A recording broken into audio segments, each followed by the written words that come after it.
Et nous sommes de retour au plateau pour la suite de cette émission. Nous abordons notre deuxième sujet. Nous parlons de la CEDEAO avec ce retrait du Burkina, du Mali et du Niger. Retrait annoncé ce dimanche.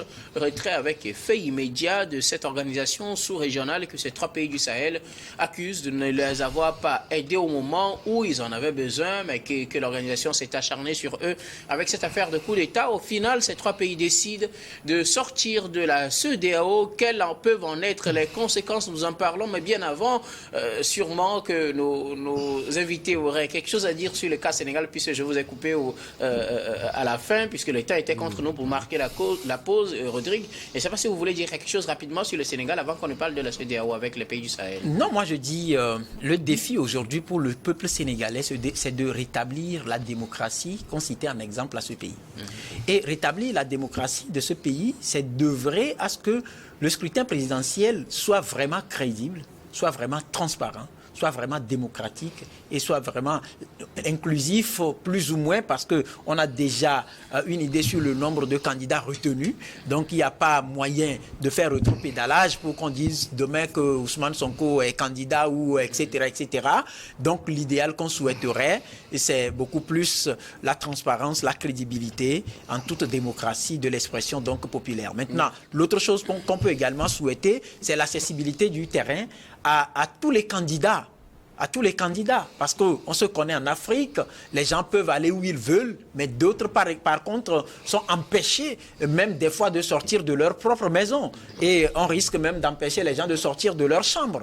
Donc, c'est la seconde chose que je souhaiterais au peuple sénégalais, que la libre circulation sur toute l'étendue du territoire national soit garantie, que la sécurité de tous les candidats soit garantie. Maintenant, c'est à la justice de voir si le futur candidat va sortir directement de la prison pour aller prêter serment, ou si pour sauver l'honneur et l'image du Sénégal, on va faire un sursaut d'orgueil et se départir des considérations politiques pour permettre à ce dernier de sortir et de battre candidat au même titre que de battre campagne, excusez-moi, au même titre que les autres candidats. Adam Adrono, rapidement sur le Sénégal. Oui, sur le Sénégal, moi je pense que au-delà de tout, c'est vrai que lorsque vous prenez les opinions politiques ont tendance à pouvoir inculquer dans la tête de leur opinion nationale, comme si, en tout cas, ces facteurs de justice qui sont évoqués sont des facteurs préfabriqués par un parti politique d'avance, mais on oublie qu'il y a des éléments factuels qui pèsent contre celui qui est aujourd'hui dans les geôles. Donc je pense que pour éviter les deux, de toute façon, ils sont des mêmes partis politiques. Donc pour éviter cela, je pense qu'il faudrait faire, comme je l'ai dit tantôt, une jurisprudence, permettre quand même à celui qui est candidat d'être libéré pour véritablement avoir les mêmes chances d'égalité comme les autres candidats, et éviter que ce soit le contraire. Comme je l'ai dit tantôt, l'opinion a souvent penchant en faveur de celui qui est opprimé. Ouais, envers ce qui est opprimé. Et donc, quand on en arrive là, pour sauver véritablement la face, comme Rodrigue l'a dit, du Sénégal tout entier. Merci beaucoup. Credo, quelque chose à ajouter sur le Sénégal avant de parler? Oui, sur le Sénégal, donc je voudrais repréciser, je voudrais solliciter la lumière pour mon cher ami Rodrigue, afin qu'il puisse comprendre, disons, l'image que j'ai donnée, en parlant de la transformation, bien de la capitalisation de force populaire en force électorale, et en citant l'exemple de Jéclé Solupio. Donc c'est de dire que aujourd'hui, le camp Sonko doit pouvoir être assuré que la force populaire qu'ils ont, dans l'opinion aujourd'hui au Sénégal, quand on parle de l'opposition, donc on cite en premier nom Sonko et puis tous ses dérivés. Donc là, il va falloir qu'on puisse transformer cela en force électorale. Mais avant que ça ne soit des forces électorales, c'est que ça soit des électeurs. Donc des électeurs, c'est-à-dire des gens qui se sont inscrits, qui pourront accomplir leur devoir civique le jour J. Et cela implique ou bien invoque deux thèmes. L'éducation des électeurs et puis l'information des électeurs. Est-ce que cela est dupliqué au niveau de la classe politique de l'opposition? Sinon, dans le cas d'espèce, lorsque l'histoire nous a parlé de Jécris Olympio, quand le nom de Jécris Olympio suscitait émotion, mouvement, donc en ce moment-là, on n'a pas su capitaliser cette force populaire en force électorale du moment où l'éducation des électeurs, l'information des électeurs n'était pas au rendez-vous. C'est ce qui a fait que Jécris Olympio a été laminé aux élections. Aussi faudra-t-il que les élections soient crédibles. crédible. Merci. Les élections, la crédibilité des élections. Et que les résultats soient véritablement l'expression des Togolais dans les urnes. Les élections ont été toujours crédibles et les résultats. Jamais, nous allons jamais, parler de la CEDEAO. jamais. Le temps ne nous suffit Non, pas pour faire ce c'est ton débat. avis, je te le concède. Nous allons Je changer de te sujet. le concède, Nous parlons de la CEDEAO. et puis j'admets Alors, que tu es dans s'il un vous rôle. plaît, s'il vous plaît, revenons dans le débat. Nous allons parler de la CEDEAO, s'il vous plaît. Le Burkina, le Mali et le Niger ont annoncé leur départ. Je veux plutôt vous entendre parler de ça que de parler du Sénégal. On a clôturé le débat sur le Sénégal. Non, Ces je trois pays l'admets ont qu'on a ces trois clôturé pays le ont sujet annoncé leur Sénégal. départ. Quelles peuvent être les conséquences d'une telle décision, autant pour ces pays que pour les autres pays de la CEDEAO? C'est ce qui nous préoccupe. Je voudrais bien justement commencer par vous, Credo Tété. Non, c'est une situation assez douloureuse que les trois États, le Mali, le Burkina et le Niger, aient exprimé leur intention de sortie de la CEDEAO, parce que la CEDEAO, c'est une communauté. Et c'est une communauté qui a pour but la libre circulation des personnes et des biens, qui a pour but également le développement du commerce international, des échanges. Et aujourd'hui, si ces trois pays qui sont beaucoup plus penchés, dont les populations sont beaucoup plus ancrées dans le commerce, même au niveau des autres États de la CEDEAO, donc on se dit comment est-ce que on va essayer de définir cette libre circulation, le libre-échange dans l'espace CEDEAO. C'est vrai, c'est une décision politique, c'est une décision assez malheureuse, mais est-ce que la CEDEAO même n'a pas prêté flanc? Est-ce que les dirigeants actuels de la CEDEAO n'ont pas prêté flanc? Il nous en souvient que nous étions contre ces sanctions de la CEDEAO infligées. Ces sanctions qui n'étaient pas, disons, systématiquement dirigées vers les putschistes de ces trois pays, mais on voudrait asphyxier les populations, on voudrait asphyxier les activités économiques et puis financières du pays pour obliger ces putschistes à libérer le plancher. Mais ça a eu l'effet contraire. L'effet contraire, c'est que avec le populisme qui a été inculqué à ces populations, donc on a vu que la façon dont la réflexion devrait être faite, c'est beaucoup plus. Ces mêmes peuples qui ont été mis en difficulté, qui accordent tout leur soutien à ceux qui ont dit à un certain moment, avec des raisons, qu'ils mettent un frein à l'expression de la démocratie, à l'accomplissement plein de la démocratie. Donc c'est une situation. Donc les inconvénients, c'est que aujourd'hui, il faudrait redéfinir une carte. Et même si l'État, même s'ils arrivent à consacrer l'Alliance des États du Sahel, quelle sera, disons, la collaboration avec les autres pays de la CEDEAO? Du moment où la CEDEAO aussi ne s'inscrit pas dans une logique de perdre, disons, des pays, si nous en tenons au dernier communiqué de la commission de la CEDEAO, c'est qu'il y a toujours des portes de discussion qui sont ouvertes, et je crois que ces portes-là doivent être mises à contribution. La dernière visite du ministre de l'administration territoriale togolais, même du côté de Niamey hier, donc je crois que ces questions doivent être débattues du moment où le président togolais s'est investi aussi bien du côté de la CEDEAO que de l'Alliance des États du Sahel, a trouvé une solution consensuelle qui puisse satisfaire les deux parties. Donc c'est une situation assez compliquée, mais est-ce que cette situation, ce retrait de la communauté va avantager sur une longue durée les peuples du Burkina, du Mali et du Niger? Dans l'immédiat, on peut se cacher derrière le populisme, derrière, disons, l'euphorie. Mais cela ne saurait être excusé également par l'intransigeance ou bien les sanctions inhumaines qui ont été prises par la CEDEAO pour seulement asphyxier les populations. On aurait voulu que les sanctions soient ciblées contre les militaires et qu'on fasse aussi de la pédagogie. Parce que les militaires n'ont pas pris les armes parce qu'ils avaient à portée de main les armes, mais ils ont pris des armes. Et puis, ils avaient diagnostiqué un certain nombre de mots qui minaient le pays. Mais pourquoi ne pas essayer de prendre langue avec eux, de les accompagner jusqu'à la dévolution du pouvoir aux civils? Maintenant, la CEDEAO est dos au mur. La CEDEAO, je ne sais pas quelle formule magique la CEDEAO va trouver pour essayer de ramener ces trois pays dans son organisation. Mais on a bon espoir que nous sommes des Africains, nous allons trouver des solutions intermédiaires afin que, disons, la concorde, que la confiance renaisse. Et également dire, nuancer, pour dire que les États du Sahel aussi doivent faire très attention. Aujourd'hui, ils ont le soutien presque ces 3 pays de la Russie, mais la Russie n'est pas un enfant de cœur. Ce qu'ils reprocheraient à la France, la Russie est capable de reproduire les mêmes choses. Alors, quelles peuvent être les conséquences pour les citoyens de ces 2 régions, les pays de l'AES et puis les pays de la CEDEAO? Non, je crois qu'il va falloir que rapidement qu'ils redéfinissent une carte économique et puis commerciale. Et aujourd'hui, si nous voyons le peuple nigérien ou bien burkinabé ou bien malien, donc on dit ils sont sortis de la CEDEAO. Si c'est réellement acté, donc c'est qu'il faut trouver d'autres mécanismes contractuels en termes sur le plan du commerce international. Donc s'ils arrivent même à mettre leur franc, le Sahel ou bien le Sahélien en pratique, donc il va falloir redéfinir, disons, la valeur de cette monnaie par rapport aux États de la CEDEAO, par rapport à l'Occident. Donc c'est dire que ça ne sera pas un coup de baguette magique, c'est maintenant que la solution ou bien l'onction difficile va commencer pour les États du Sahel. Sûrement, je crois qu'ils ont mûri leur décision avant d'aller devant les caméras ou bien avant de le faire. C'est vrai, la CEDEAO a dit également dans sa sortie qu'ils n'ont pas encore été saisis officiellement, mais on a vu des correspondances du Mali et puis du Niger, du Burkina, même le Niger, leur ministre des Affaires étrangères qui ont écrit à la commission de la CEDEAO de façon diplomatique pour leur notifier leur retrait de cette organisation. Donc là,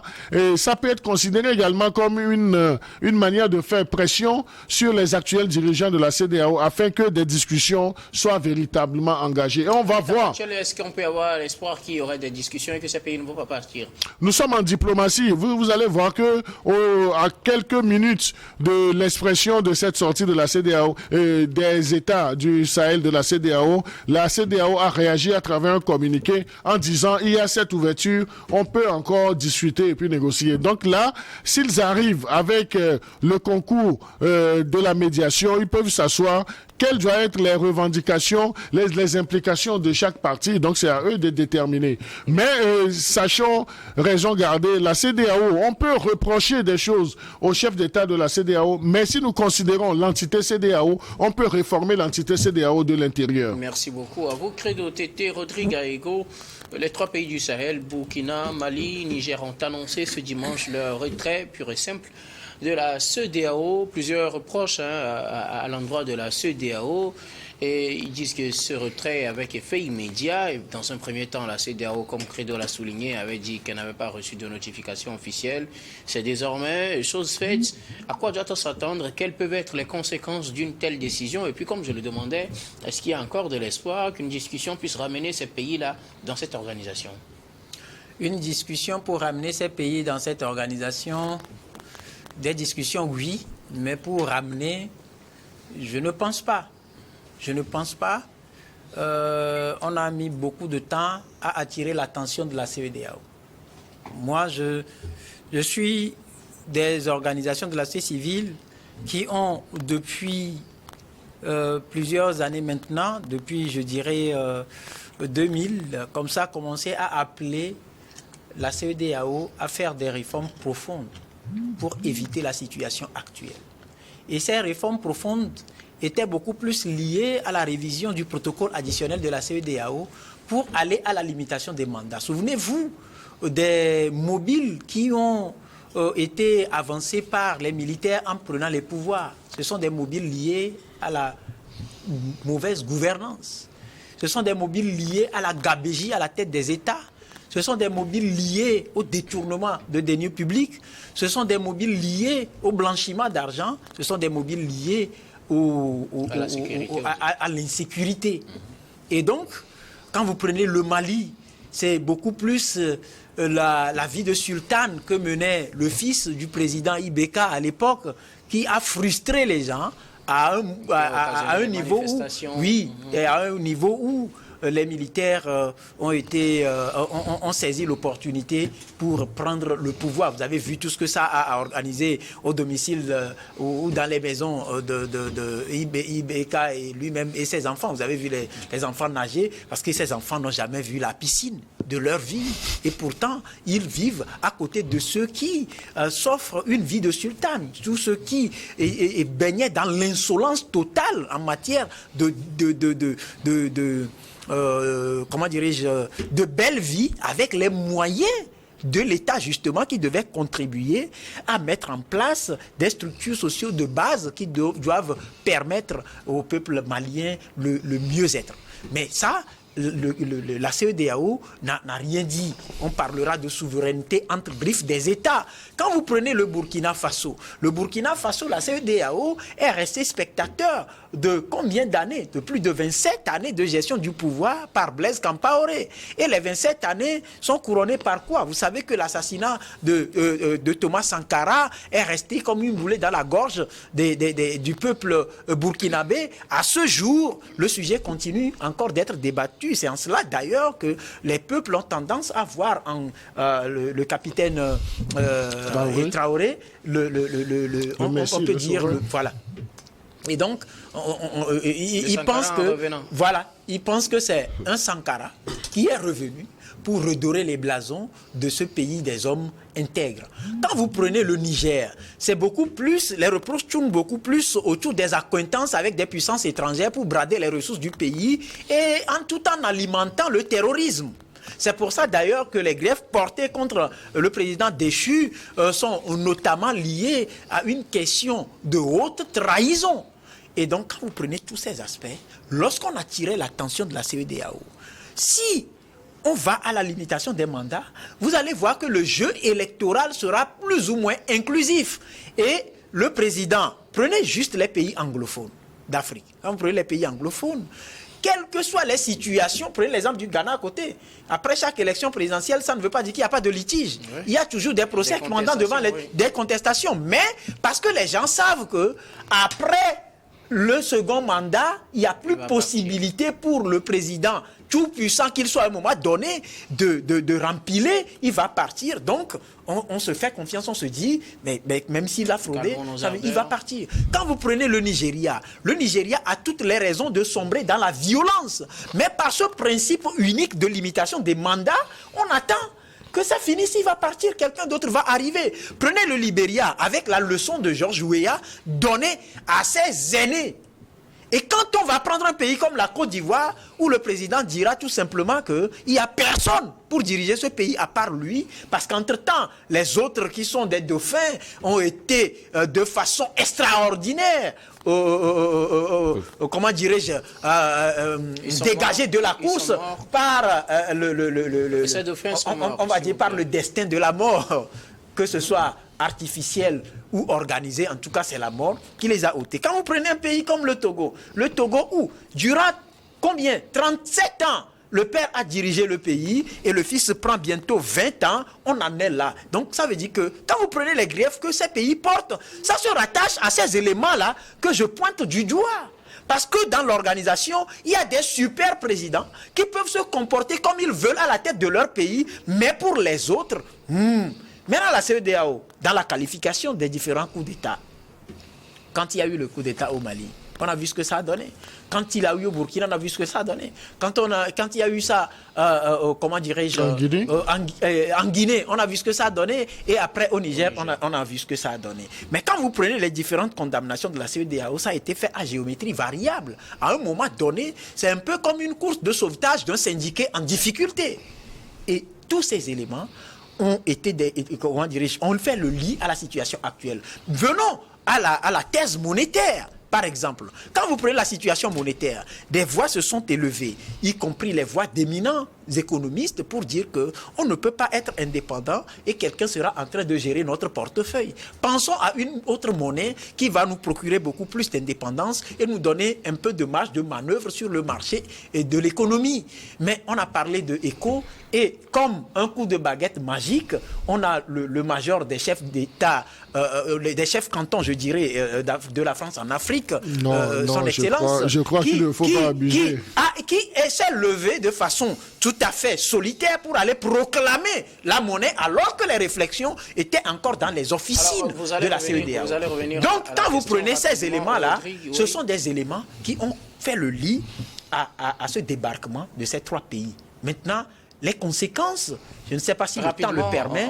Vous savez qu'il y a la libre circulation des personnes et des biens. Je m'amusais hier en disant à quelqu'un que avec le retrait de ces 3 pays, ça veut dire que même les équipes nationales qui se retrouvent aujourd'hui en Côte d'Ivoire et les citoyens de ces pays qui se retrouvent dans les pays de l'Afrique, de la CEDEAO, sont en situation irrégulière parce que ne disposant pas justement de comment vous l'appelez, de titre de séjour. Oui. Maintenant, quand vous prenez sur l'aspect monétaire, aujourd'hui, heureusement qu'on ne nous a pas encore dit que ces 3 pays ont quitté l'UEMOA, parce qu'il y a une monnaie. Ça viendra quand on quitte. Ça veut dire que ça commencera par la proclamation ou l'adoption d'une monnaie unique pour l'AES et le retrait.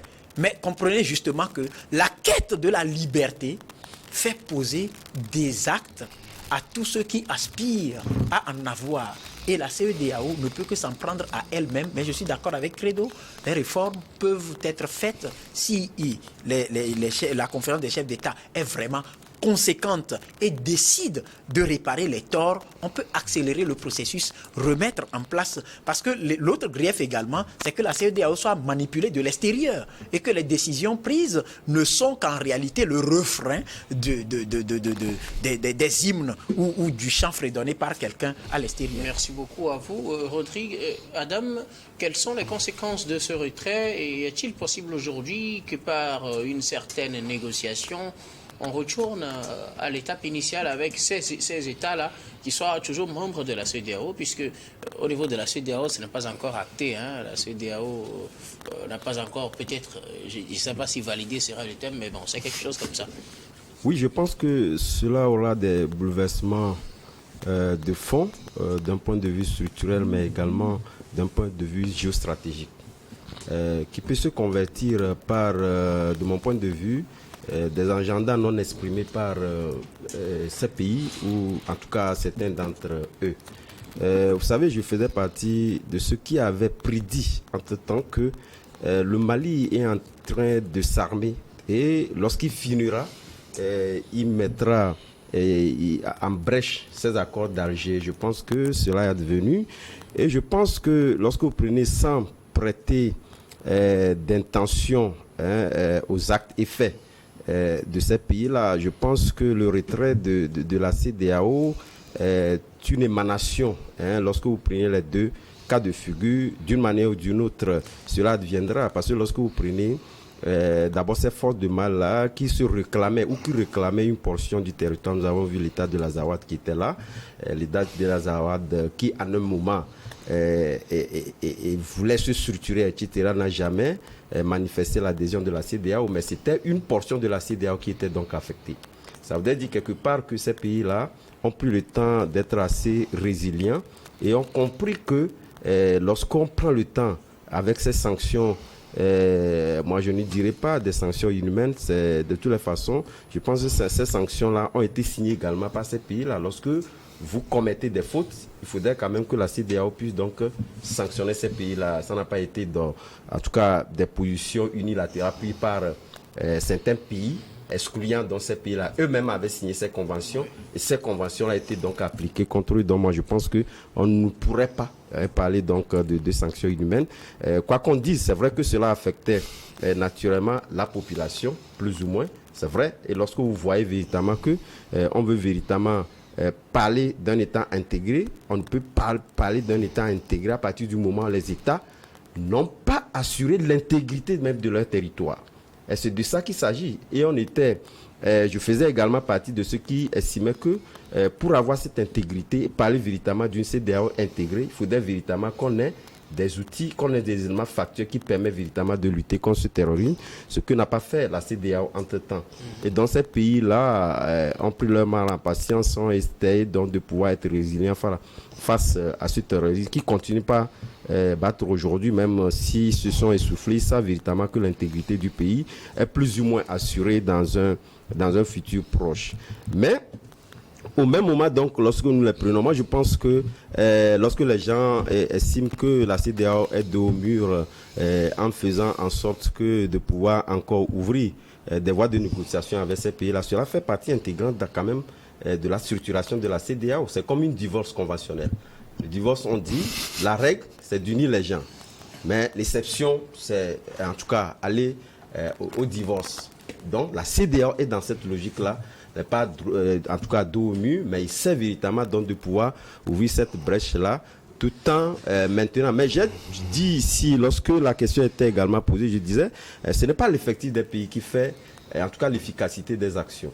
Vous savez, en tout cas, c'est vrai que dans l'immédiat, il y aura des séquelles liées à la population. Lorsque vous prenez aujourd'hui, la plupart, d'un point de vue politique, la plupart des opinions de ces pays-là sont d'accord que ces pays-là puissent se retirer de la CEDEAO. Mais lorsque vous prenez ceux qui font dans l'économie, ne seront pas d'accord. Puisqu'à un moment donné, il faudrait véritablement souffrir, en tout cas, de ces jonctions liées donc à la douane, etc. Donc eux, de toutes les façons, même s'ils sont ils peuvent prendre leur mal en passant à un moment donné, mais quand même, ils ne seront pas d'accord que ces pays-là puissent prendre des sanctions aussi brutales que ce qu'ils ont pris.